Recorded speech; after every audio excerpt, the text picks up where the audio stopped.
America is vast, full of bustling cities, impressive nature, and gleaming metropolises. But no matter how beautiful a city may be, just like everywhere else, there are creepy places that you'd better not go to. Behind the facade of civilization, there are places where the past cannot be forgotten, and yet they still exist.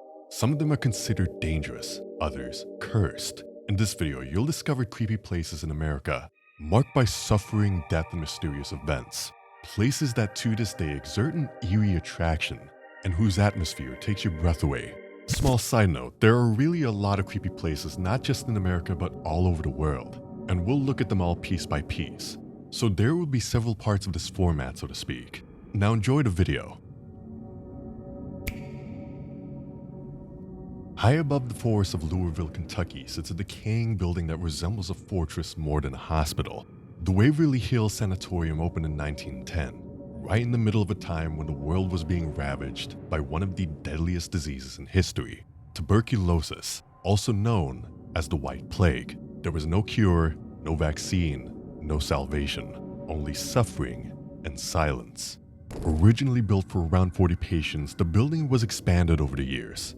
At the peak of the epidemic, up to 400 people were lying in beds here at the same time, many of them knowing they would never leave again. The sanatorium became a city of death, cut off from the rest of the world. Doctors experimented with brutal methods. Lungs were punctured, ribs removed, patients exposed to cold for hours, all in the name of medicine. Many of these treatments were excruciating and often fatal. The most well-known and terrifying part of the building is the so-called death tunnel, also known as the body chute. A slanted tunnel over 150 meters long that leads down into the valley from the rear of the building. Through this dark passage, the bodies of dead patients were secretly transported on carts, pulled by hand, often at night, not to show respect but for psychological reasons. The still living patients were not supposed to see the dead so they wouldn't give up. It's believed today that between 6,000 and 60,000 people died in the Waverly Hills Sanatorium. Exact numbers are unknown. What remains is the echo of their pain. After the sanatorium closed in 1961, the building stood empty for years. Today, it is a magnet for paranormal researchers, urban explorers, and tourists. But most do not come for the history. They come for the rumors. Some claim they saw a nurse hanging lifeless from the ceiling. In room 502, as the story goes, a nurse is said to have hanged herself. Other versions say she was pushed in. In the hallway, shadows are said to dart past. Whispers are heard from empty rooms, and sudden chills are felt, even in summer. One particularly disturbing report speaks of a figure known as the Creeper, a dark crawling silhouette with twisted joints that creeps along the walls and disappears into the shadows as soon as it is seen.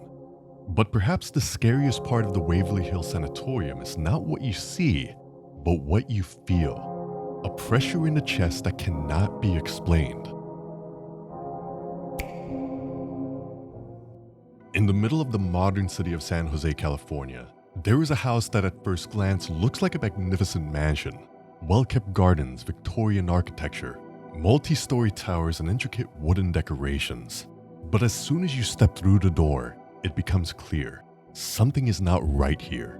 The Winchester Mystery House is no ordinary residence. It's a labyrinthine, confusing, almost insane structure with over 160 rooms, 40 bedrooms, 10,000 window panes, and dozens of doors that lead to nowhere. Some open into a wall, others into a deadly drop. There are staircases that simply end at the ceiling, and hallways that turn in circles. The house was built by Sarah Winchester, the widow of William Winchester, heir to the Winchester repeating rifle, the weapon that played a major role in spreading death during the American Civil War. After losing her child and her husband, Sarah became convinced she was cursed by the spirits of all those who had died because of Winchester weapons. She moved to California, bought a modest house, and began expanding it. A spiritual medium is said to have told her to never stop building. As long as you keep building, she supposedly said, the spirits will spare you.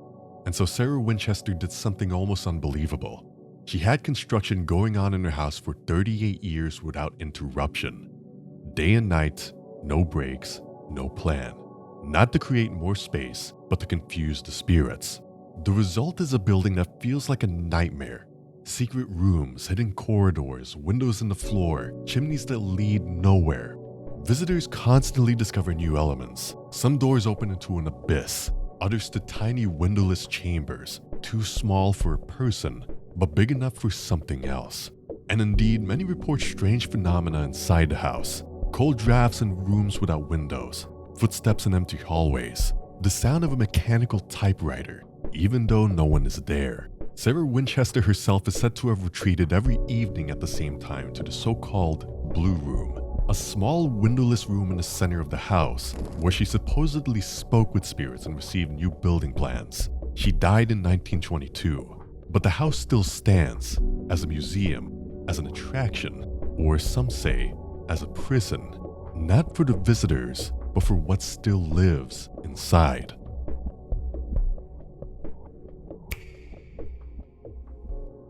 Deep in West Virginia, in the small town of Weston, rises a gigantic gray structure from another time. The facade appears almost majestic, like a castle with towers, columns, and long rows of windows. But behind these walls lies a history that is anything but noble. The Trans-Allegheny Lunatic Asylum, originally known as the Western State Hospital, was once one of the largest psychiatric institutions in the USA, and is today one of the most disturbing buildings in the country. Construction began in 1858, in a time when mental illness was barely understood. The asylum was built in the style of the so-called Kirkbride architecture, a concept based on the idea that light, air, and space had a healing effect. Originally, the building was intended to house 250 patients, but over the years, the number rose drastically. In 1950, there were over 2,400 people crammed in, isolated, and forgotten. What happened behind the heavy doors is only partially documented, but much can be imagined. Reports speak of overcrowding, neglect, and questionable treatments, electroshock therapy, ice-cold baths, sedation through medication, in especially severe cases, even lobotomies, procedures in which nerve connections in the brain were severed, often with primitive tools. Most patients were not violent, many were simply different. Women who were too loud, men with depression, children with learning difficulties. They were all locked away. Outwardly, the asylum was a place of healing, but inside, it was a machine of silence, not through recovery, but through suppression. In 1994, the building was finally closed. What remains is an empty, dark giant of a structure in which the past still feels present. Today, the asylum is considered one of the most visited haunted places in the USA. There are tours by day and by night. The particularly brave can even spend the night in the cells.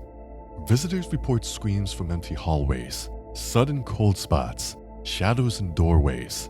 One wing of the building is said to be especially active, the so-called courtroom wing, where particularly dangerous patients were housed. Some say they heard a female voice whispering.